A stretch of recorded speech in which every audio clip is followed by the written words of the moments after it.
Dr. Brown, Dr. Pulley, and Ms. Daniels. Dr. Brown, let me say, first of all, congratulations on the effort and what you all have been able to do in 2020. Unexpected, but you all have been, it seems, right in the game. Bring us up from March to here.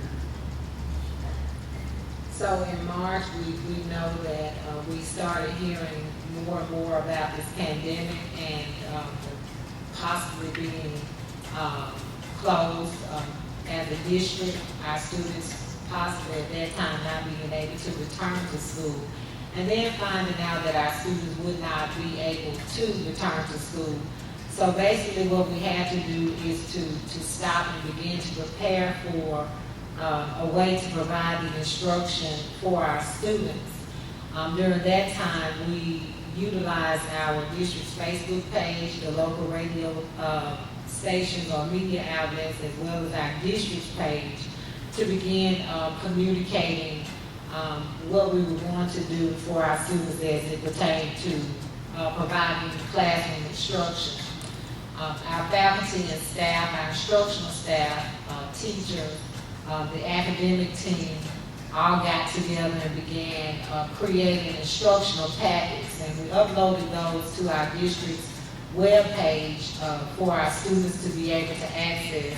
Some of our principals went out to print these packages at their buildings, and so that some of the parents would be able to pick up the packets. For those students who had Chromebooks at home, they were able to continue with the instruction. Unfortunately, all of our students had not received or picked up their Chromebooks, and they were still able to be provided some type of instruction through the instructional packets. We had some of our faculty, staff, teachers, and other instructional staff to begin reaching out to parents and students. We had parents working with us who began reaching out to the teachers to assist in providing the instruction to their children. We worked through that March through May with the state actually closing or shutting down all schools. Let me go back to April. Well, by the time we got to April, the leadership team decided to begin planning for the upcoming school year, not knowing whether the state would open or reopen schools. We wanted to begin planning after seeing some of the things that we had to do with these abrupt school closure.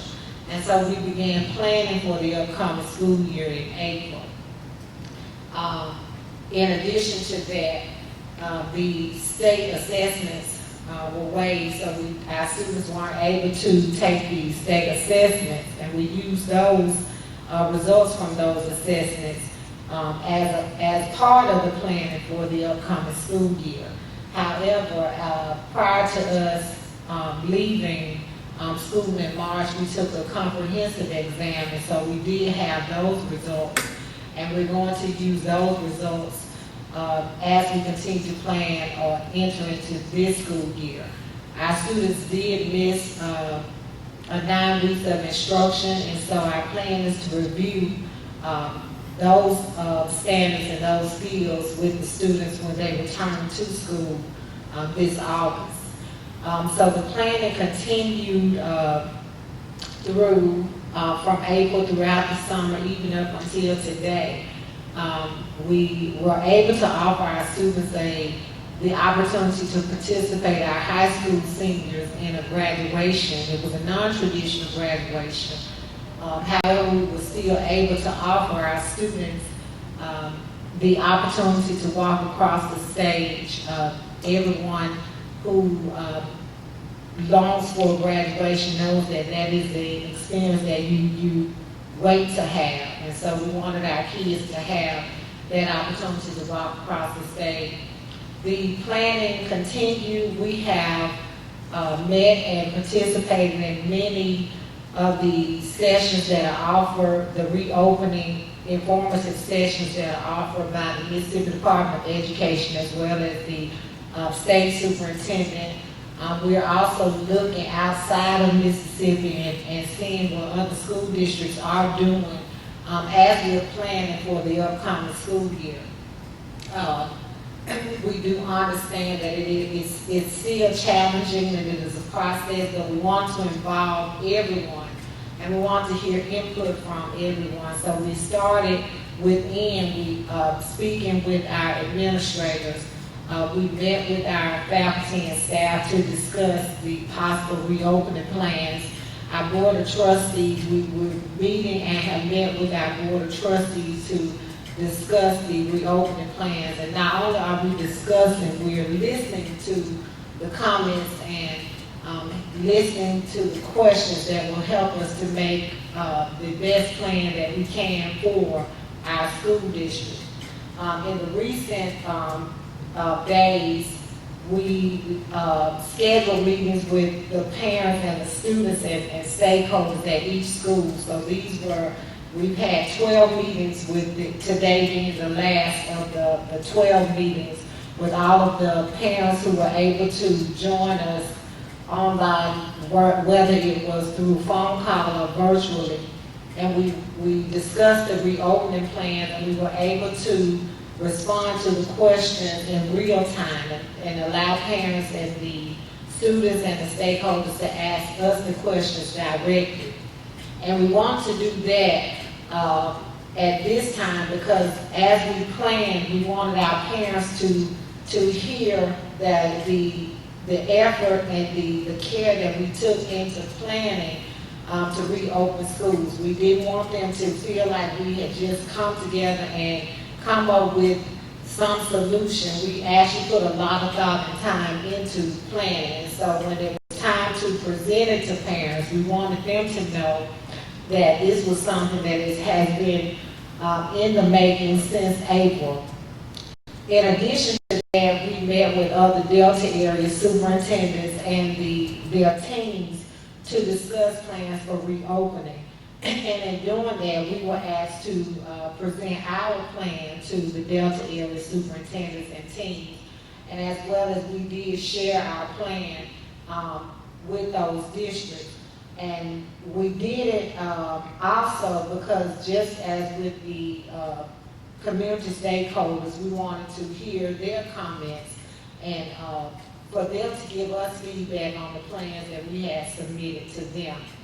And we will continue sharing our plan with those who request to hear the plan, because what we believe is that although we know that we're doing the best that we can to plan for our children, we want everybody's child in this school district as well as other school districts to do just as well as our kids have done and will do. And so after today, we met with every primary, elementary, middle, and high school parents and stakeholders. And our next step, we're going to go back and revise the plan to add to some of the comments or questions that parents have prompted us to add more information about specific topics in our plan. So it was very helpful to hear from parents. And so our next step is to revise our plan and then go back and present the plan again to our board of trustees prior to having that plan approved. The Mississippi Department of Education requires us to have a plan posted and in place by July 31st. And so we're well on our way with our plan. We discussed with the parents the schedule options that we're considering offering to our students. Those are the hybrid option, which will allow the students to attend school for certain days out of the week, as well as learn through our virtual platform, and Dr. Pulley will talk about that momentarily. The other plan is, the other schedule we want to offer is the virtual schedule, which will allow those students to, who are not going to physically be in our buildings, to be provided classroom instruction online. And we encourage parents to take advantage of the virtual schedule for those students who have those preconditioned issues or ailments or illnesses such as asthma. I know there's a parent who, through our parent survey, asked a question about a child having asthma. And for those students, we do encourage parents to consider using the virtual option or schedule option for those students. We also want to offer the virtual option for those parents and students who are apprehensive about sending their children out during this pandemic.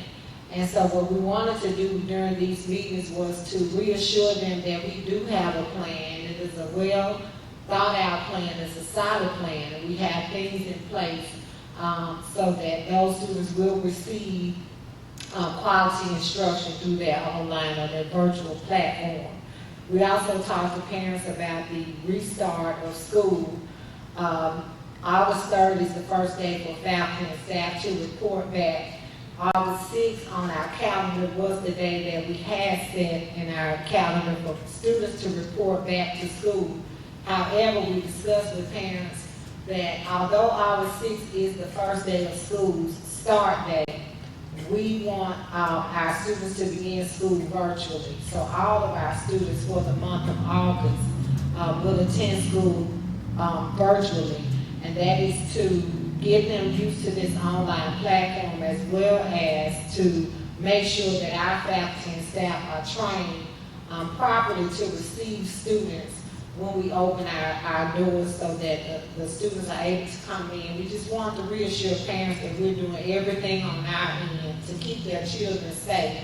But also that during the month of August, as we are training our staff and as teachers are working with students through this virtual platform, that we're offering that same training to our parents and to our students on how to use that platform, on what to expect when they return to school. In addition to receiving quality instruction.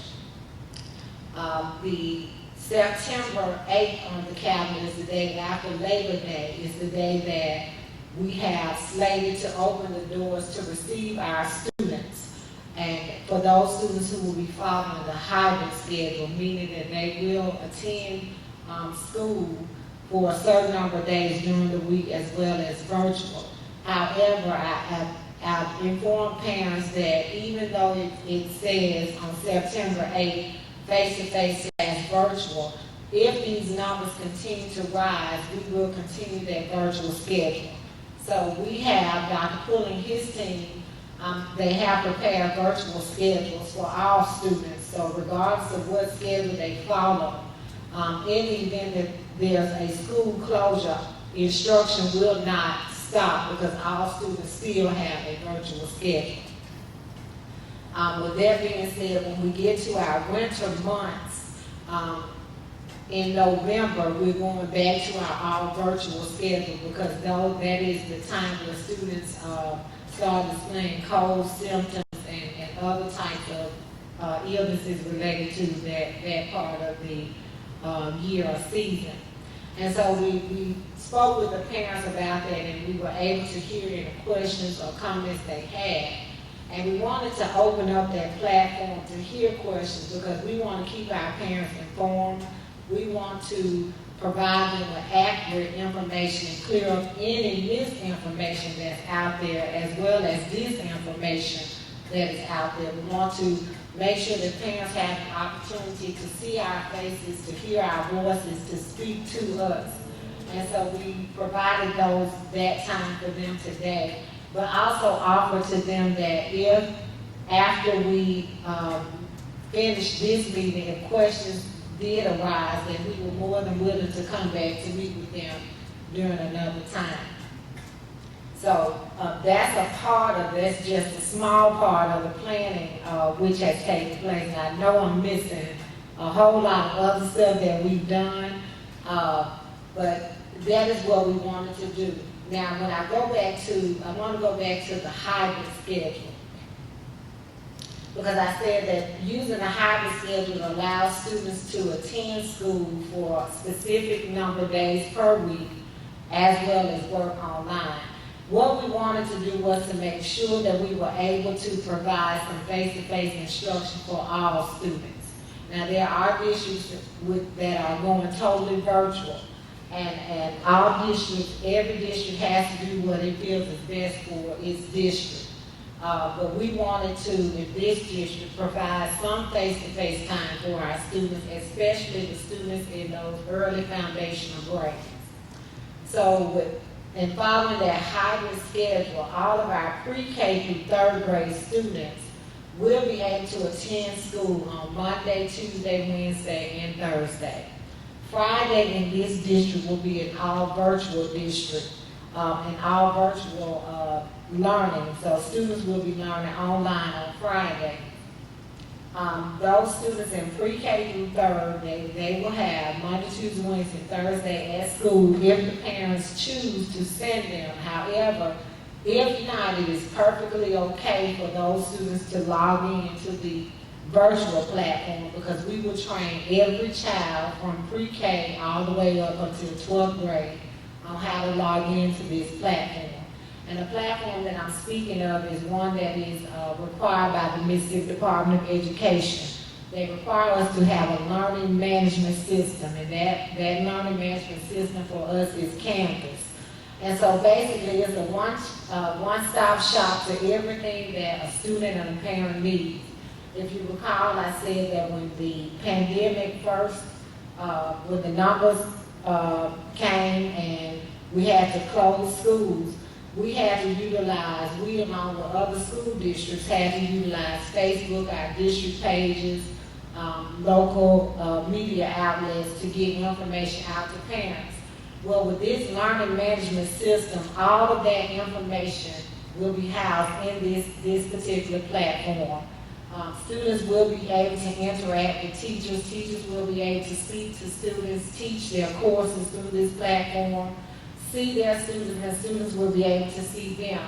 A lot of teachers use videos as they're teaching their students. Students will be able to see videos, pre-recorded videos by teachers. They will also be able to take assessments. Parents will be able to conduct parent-teacher conferences through this platform with teachers. And there's also an app that parents will be able to download to review or view materials and things pertaining to their individual children.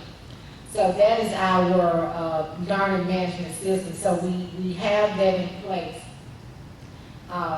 So when August comes, August is not only an instructional month, but it is a month of training. We are following our social distancing guidelines, the 6 feet spacing in every class. Mr. Charles Johnson, who's the assistant superintendent over maintenance and operations, he has worked with every principal, assistant principal, and some of the staff members, and they have gone to every building we have in our district with a tape measure to measure the classrooms and to see how many students we can have in each classroom. And so what we found, following those social distancing guidelines, is that we can only hold 6 to 12 students in every class, and it just depends upon the class size of the buildings. So we were unable to follow the traditional schedule because we're not going to go around these social distancing guidelines. We're going to follow the guidelines. And we do have some areas, a few larger areas, such as if there's a gym or a library that could hold a few more students, but we're still following social distancing guidelines. And that includes on our buses also. We are following the 6 feet of spacing on our buses. We are taking temperatures of our students when they get on buses, as well as documenting those, and all students, faculty, and staff, we are required to wear masks every day. Every one of our students and our faculty and staff will receive 2 cloth face masks, and if anyone comes to the bus stop to get on the bus or into the school buildings without their mask, we will have disposable masks on hand so that they are to keep those masks on at all times. That is a requirement. not just in the school district, but that is a requirement anywhere. So the one thing that I communicate to parents is if we are required to wear masks outside of the school, then the school is no different. The school is also a public place, and everyone has to wear masks. We want to make sure that we're keeping everyone safe, not just our students, but our faculty and our staff, because we too have families to go home to also. We don't want to carry something to our own family. So we want to make sure that everybody's safe, and we don't want our students to come in contact. If we can prevent it, making sure that we're following these guidelines and take something back home to another family. And so those are some of the things we're installing at this point: touchless water fountains, soap dispensers, hand sanitizing dispensers. All of our principals have been charged each week. Parents will see 2 videos posted on our Facebook page and on our district's web page of the principals actually showing the parents what social distancing looks like in classrooms. They will have videos posted of what social distancing will look like on buses. There are different topics that they have been assigned to act out, because they want the parents to see some sort of visual of what this looks like. And this is to reassure our parents and students, but to also let them know that we are doing everything that we can to make sure that their kids are as safe as possible when we have them. Now, when you see the videos, the one thing I've asked the parents to understand that our principals are not professional actors and actresses. They are not. And I'm not saying that they cannot act. But what I am saying is what they have done is to try to provide them with some sense of this is what a classroom would look like when your child is eating lunch. In some of the videos, and I've watched them, parents may see principals entering a classroom and putting on hand sanitizer from a bottle. Well, in the district, we have hand sanitizer dispensers. So they're being put up, but to reenact, to create the video, they use the hand sanitizer bottle. But it's only to show parents that we will have students, this type of cleaner available for our students. Also showing in the videos, principals cleaning the desk. And it's not that they're not going to use the same towels or towelettes to clean the desk, but it's just showing them that we are going to practice the sanitation procedures. And so all of these things will be posted weekly, and the principals as well as us, we wanted our parents to know that we are working behind the scenes to do everything that we can for our students. At this time, I'm going to, because I know I'm missing a lot. We've done so much, but I'm going to yield to Dr. Pulley, and he will talk to you about the learning and management system, the schedules, and attendance.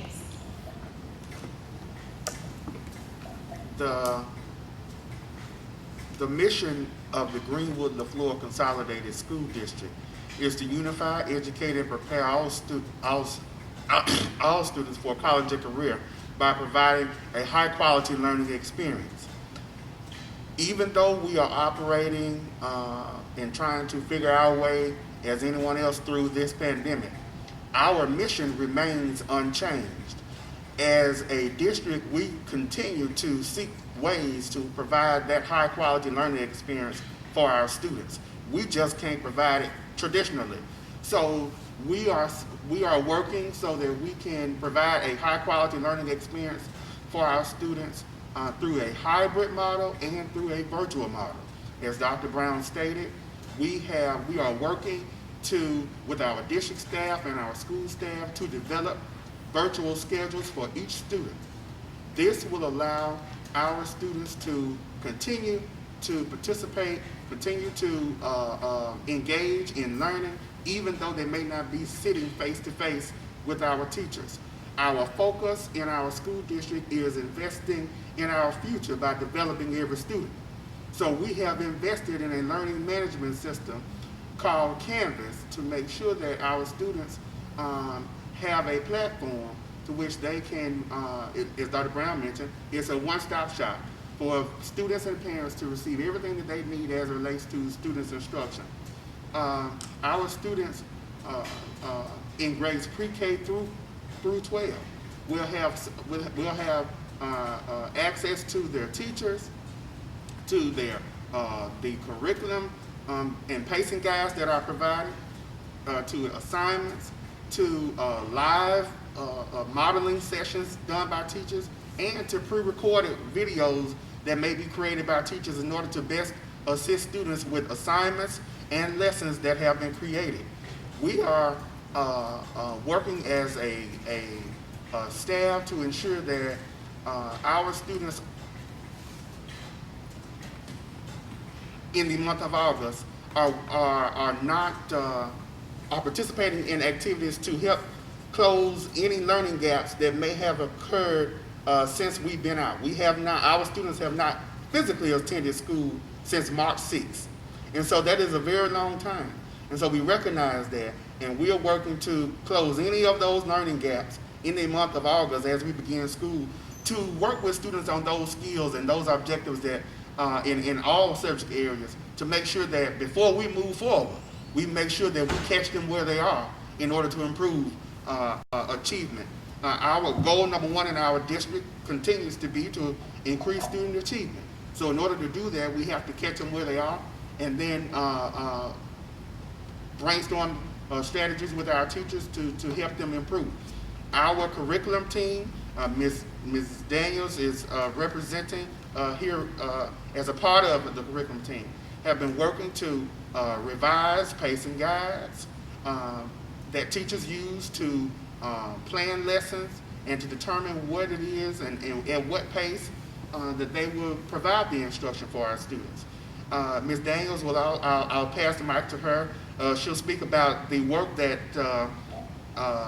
our curriculum team is involved in to help to reach goal number one, which is to improve student achievement.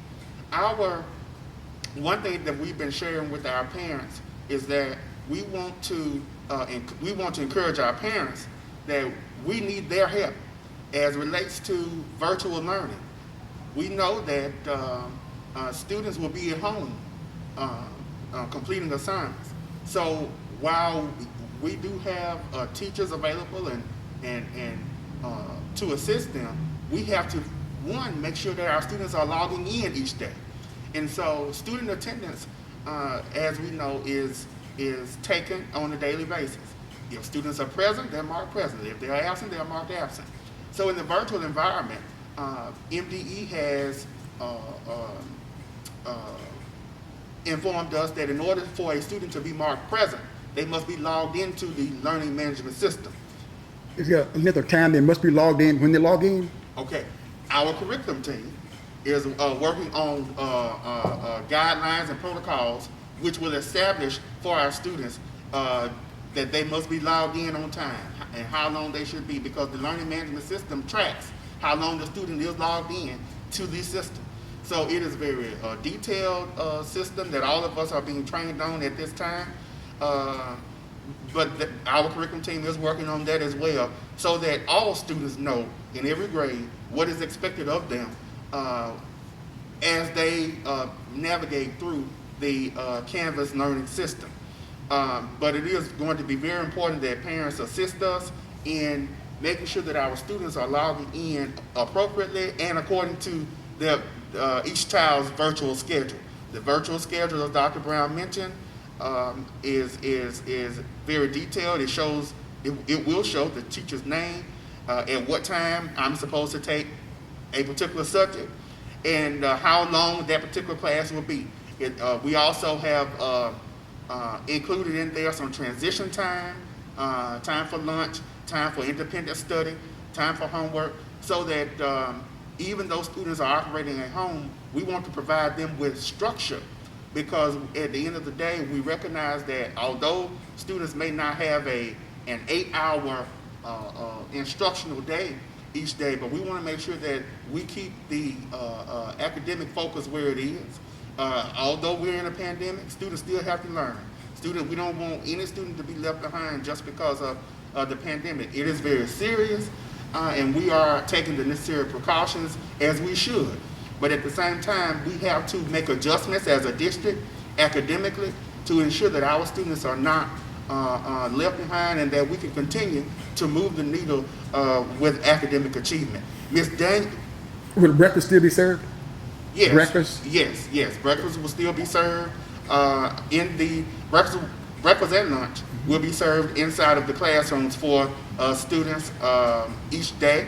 And then students, if they're operating, if they're working as a hybrid student, for example, if I come to school on Monday, then I'll receive my breakfast and lunch for the next day on that Monday. That way, when they go home, they already have their breakfast and lunch for the next day. We have taken into consideration food services, and our food services staff, along with Mr. Johnson, have worked and brainstormed at great lengths to ensure that our students receive the necessary food services that they should. The take-in time for school is still the same, 8 out at 2:33. How does that work? We are going to operate under two schedules. As of right now, we're still in the planning stages, but we're working with two schedules, a Schedule A and a Schedule B. Students who arrive to school early will begin instruction at 7:45.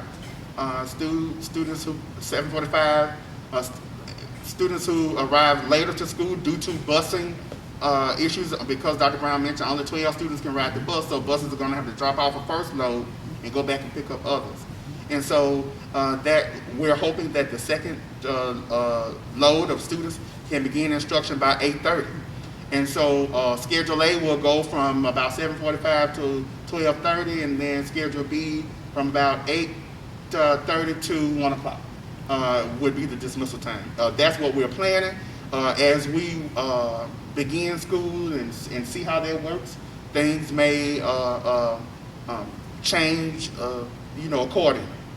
I will pass the microphone to Ms. Daniels so that she can speak about the work of the curriculum team as it relates to what we are continuing to plan.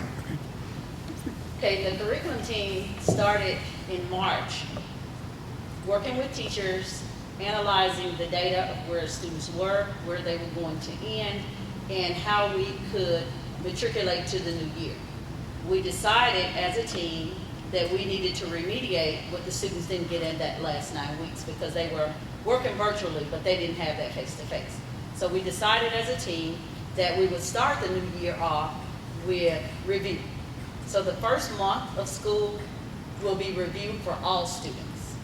And once we get to September, we'll start new lessons. But so students won't be behind because they did not get that face-to-face. They'll get review first. Also, the team has been working with instructional coaches and teachers to revise those pacing guides to accommodate the standards that were tougher to learn, the ones that will need extra time. So we have revised those. We've also worked with scheduling to make sure that we schedule students for the right amount of time that they'll need for each class. Let me see what else we've done. Are you going to have, you have smaller classrooms? Does that mean more classrooms? The fact you have smaller classrooms, do you need more teachers? With the teachers in the classroom, will they still have assistants with them? Our principals have worked with district staff. They have created drafts of their master schedules for student instruction. What we plan, our plan is to provide while our students are face-to-face, our plan is to provide English, ELA, math, and science daily. We will incorporate the social studies and any other subject within our other subjects.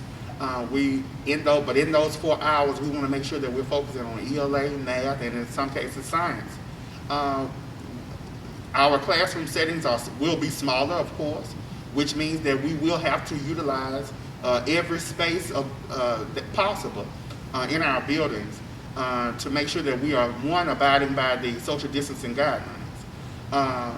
But the way that we have our schedules, students will not, and because of social distancing, students cannot transition from class to class as a normal school year.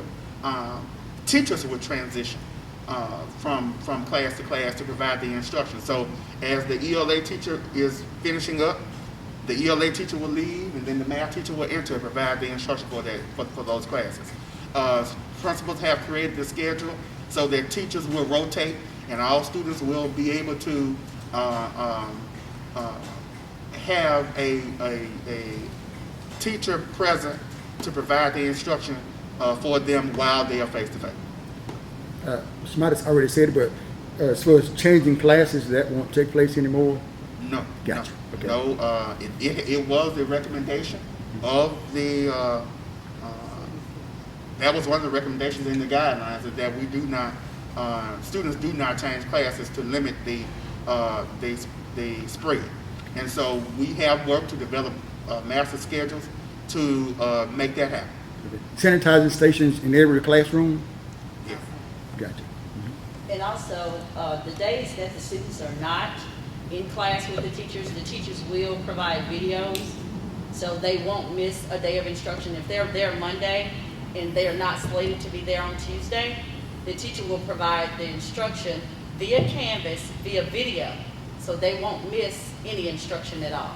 So they will still have 4 days of instruction. One day will just be face-to-face, the next day will be virtual. And then the day that they come back, if they had any questions about what was discussed the virtual day, that's the way the teacher will start the lesson. Were there any questions? Let's go back over what was discussed during the video yesterday. Let's start with those questions, and then we'll go on with the lesson. Okay. All the live video from the teachers will be teachers from the Greenwood LaFleur Consolidated School District? Yes, sir. Gotcha. They are being trained. All teachers will be trained to do the videos. Some videos may be from other sources. We're looking for things like, if we're doing labs, virtual labs, virtual maybe science fairs, virtual history fairs. There are a lot of those already out there online. So if we want to take our children to another country, if we're talking about China, there will be videos. Of course, the teacher's not in China, but there'll be videos for them to see what's being discussed. Sort of like already when we have videos in classrooms. So teachers will do live videos. They will teach one day, they'll do video the next day, come back, review from the video, and then teach some more. So students will not miss a beat. Okay. Many are surmising that some students might have fallen behind a little bit because maybe that's the port at home, might not have been there. With students being so technological savvy, you think you would have anybody coming back that might have advanced some because they're so accustomed and used to using the video? Absolutely, Okay. absolutely. And we will have enrichment for those students as we do already. There will be enrichment. There will be enrichment for those students that need to move further. Teachers will monitor and modify as needed for instruction for students. If you need enrichment, you already know this, we'll assess that and we'll give you what you need individually. We also, as it relates to Canvas, we will provide the pre-recorded lessons, but there will be many opportunities for teachers to provide live sessions. Our technology staff is working so that if a student is at home, they can still participate in the classroom setting as it is going on. And so we're working on getting that taken care of through technology, but we recognize that it is important to not leave any student behind. We also recognize that we will have students who may be more advanced as it relates to technology than others. And so that's why we're gonna spend most of our time in the month of August to make sure that all stakeholders, that's our teachers, our teacher assistants, our parents, and anyone who will be helping the student is trained to effectively navigate through our online management, learning management system. Okay. This could be down the line, but I know during regular school you all had opportunity for students to have after school. Would that be available down the line, or has that been worked out yet? Well, right now we are, we're still in the planning stages. We have not made that particular decision just yet. But in our virtual schedules, I can tell you that time is available that we have indicated for students to participate, even though virtual learning will be from the 7:45 to 12 on the schedule.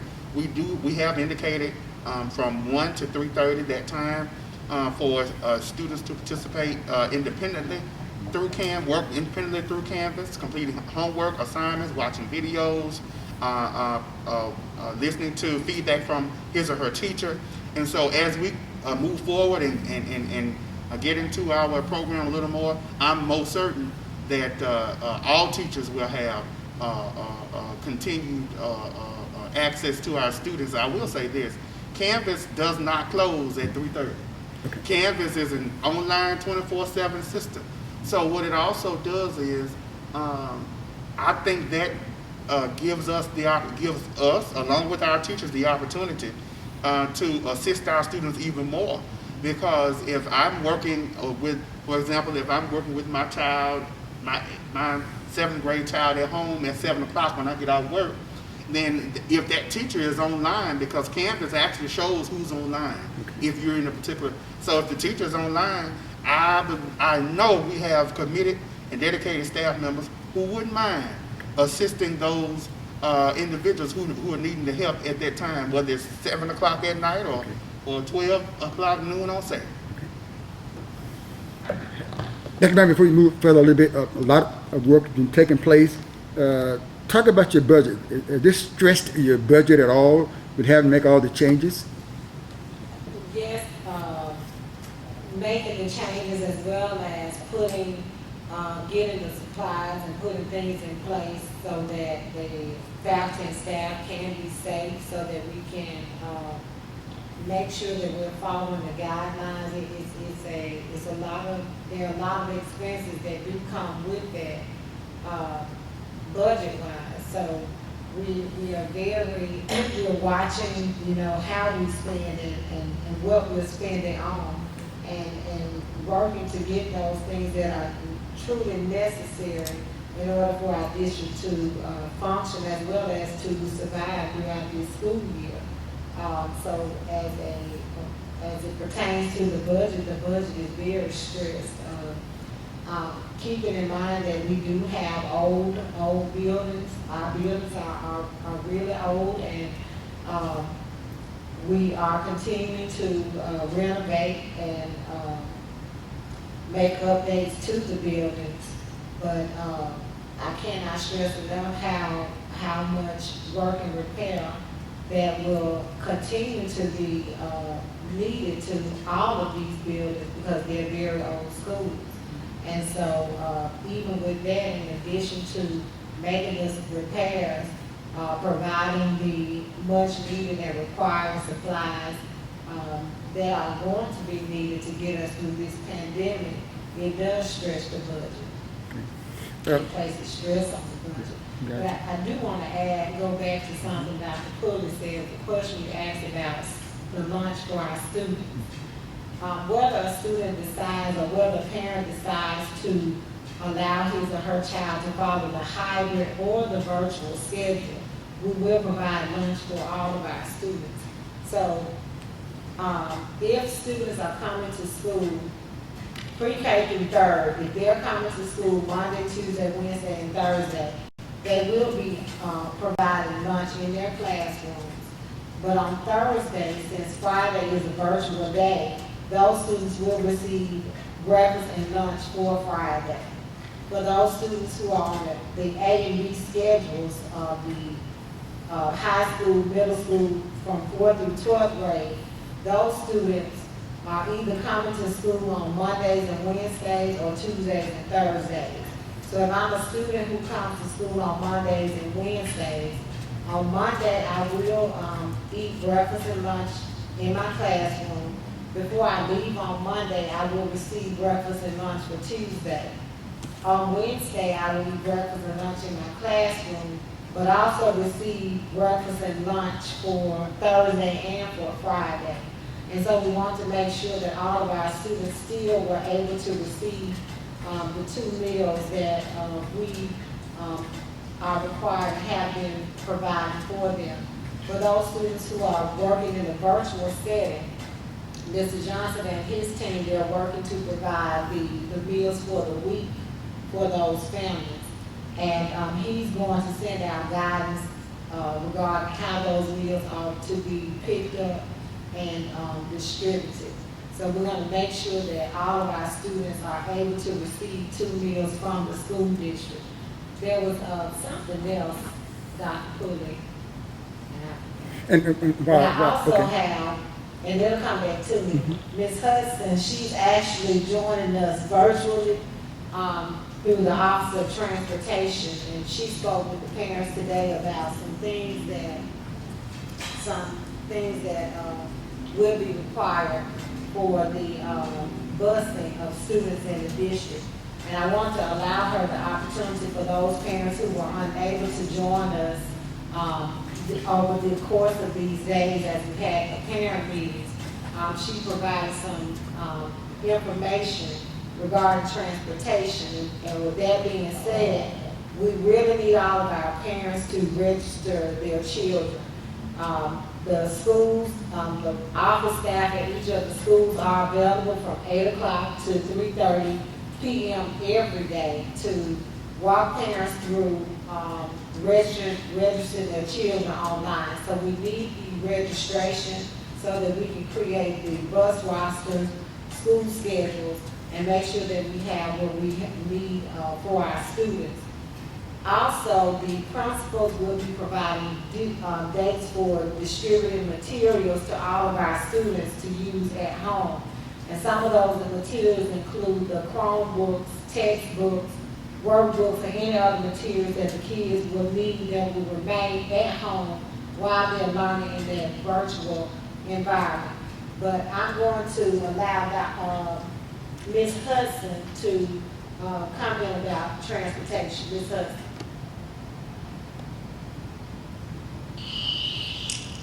Good evening, everyone. Thank you for allowing me this opportunity to share with you some things that transportation will be doing as it relates to the reopening of schools.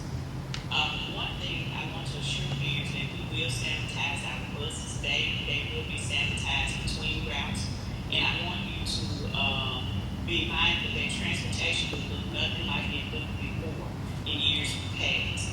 We will have a number of buses traveling through your neighborhoods, and at this time, the transportation department is unable to provide you with accurate routes and information.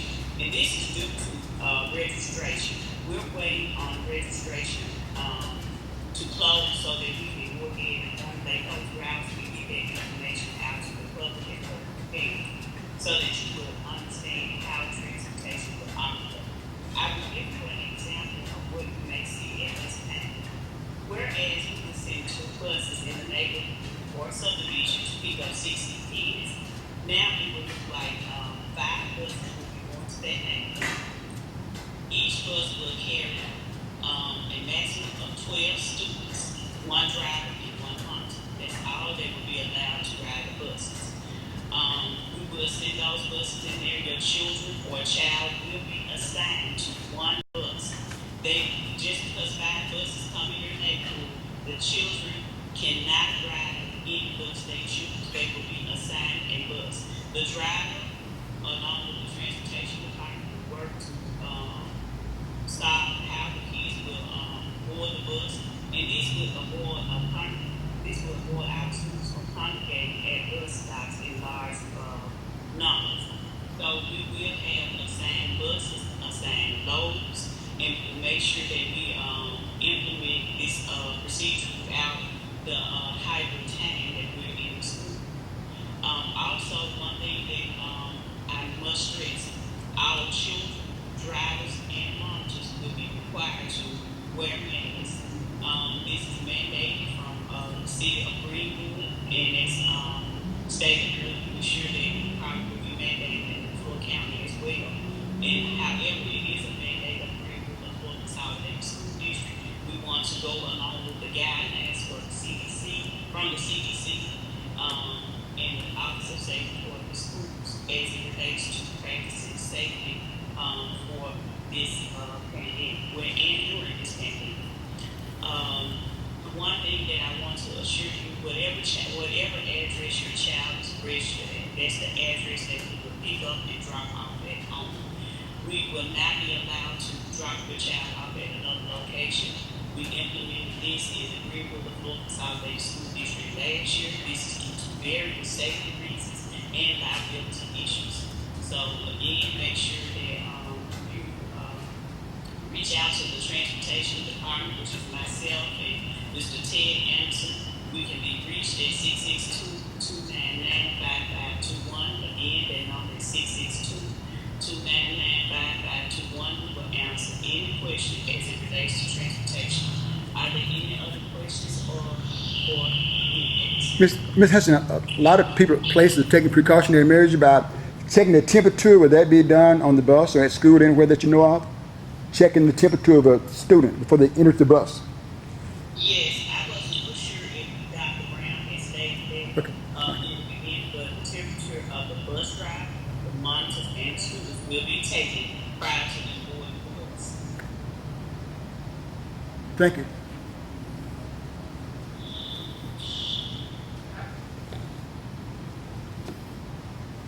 Dr. Brown, during these challenging times, how was, if it was not student, but teacher recruitment affected? Was it? How did it affect it, if it was? Well, Dr. Miller, our chief of human resources, has really been doing a good job at continuing to do the work to recruit teachers. He's actually never stopped recruiting teachers. So this has been ongoing with him throughout the year, trying to secure teachers as well as to get the individual teachers we had who were provided the emergency license. He's been working with them and some of our pilot-based licensed candidates to ensure that they received an additional license this year. And we do know that the state allowed these individuals to receive an additional license. So as far as recruiting people, this has been ongoing in the district. It never stopped. It was happening before, prior to the pandemic, and it definitely continued throughout the pandemic, as well as making sure that we retain those individuals who are still with us in the district. We definitely will always look forward to receiving applications of those standard licensed professionals in our district, but as it pertains to recruiting, this is something that has been ongoing in this district, and Dr. Miller has really done a great job at recruiting and supporting those individuals who are coming in. Okay. As far as the nurses concerned, I don't know how many that you had at first. Do you still have that same number? Do you need more? So last year we had 4 nurses in our district. We're adding 2 additional nurses. Last year those 4 nurses actually served 3 schools each. This year by adding the 2 more nurses, then those nurses will be servicing 2 schools each, and will be able to, if the need arises, to go to any school where it is needed. We're also going to train some of our student support assistants to assist with helping with taking temperatures and some of the other things throughout the schools, as well as keeping areas in the school, those high-touch areas, sanitized properly. And sanitation is something that we are all going to take part in, including us. We have been given by Ms. Hudson and Mr. Johnson our sanitation supplies, so that once we have used something, we are to sanitize those areas ourselves also. And so this is something that is going to be done district-wide. Everybody has to play a role in making sure that these schools are sanitized for all of us, not just the students, but for all of us. Okay. And you all had to uproot from the central office downtown on Howard Street to move out to the service building, the Old Florida County School District office.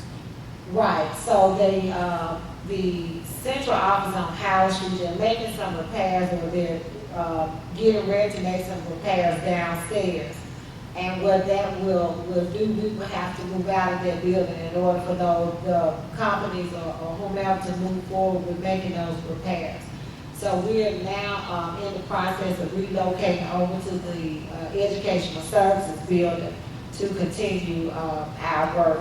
But yes, we have, and we are now in the process of relocating over to the Educational Services Building.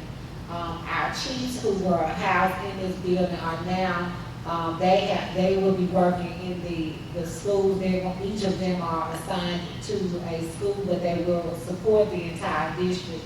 However, there will be that additional added support to that school, that particular school where they're housed.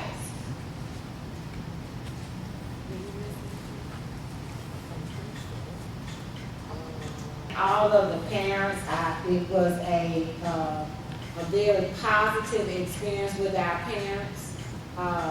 They asked some really good questions. We just want to thank the parents who joined us on our go-to meeting and call-ins for taking the time out of their busy schedules to join us and to share any questions or concerns they may have had. And we really look forward to continuing with these types of meetings with our parents and the community. We do look forward to receiving our students and working with our students. We are sure, we're 100% certain that our teachers are going to continue to give it all they have. We want to ask parents, if you haven't, just call the schools from 8 o'clock a.m. to 3:30.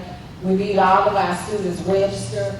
Whether they will participate in the hybrid or the virtual schedule, we do need the students' registration completed.